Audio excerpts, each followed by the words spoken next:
গেমে আসার সাথে সাথে দেখতেছে আরিফ আমার অ্যাড দিতেছে, যাই তো। কি রে জুয়েল বাটলা, শুনলাম তুই নাকি ইউটিউবে ভিডিও ছাড়াস, কাস্টম খেলবি আমার সাথে বাটলা?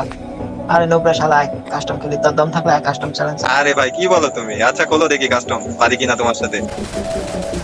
আপনারা দেখতেই পারলেন যে আরিফ আমাকে কাস্টম চ্যানেল দিয়ে দিল, অ্যান্ড আপনারা দেখতে থাকুন শেষ পর্যন্ত কে উইন হয়।